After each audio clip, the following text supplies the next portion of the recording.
أم نجعل الذين آمنوا وعملوا الصالحات كالمفسدين في الأرض أم نجعل المتقين كالفجار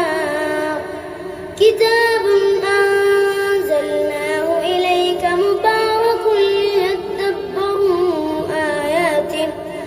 مبارك ليدبروا آياته وليتذكر أولو الألباب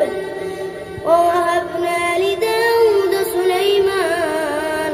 نعم العبد إنه أواب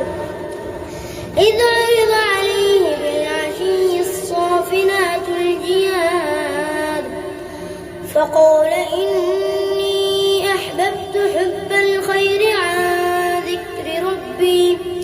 حتى توارت بالحجاب ردوها علي فطفق مسحا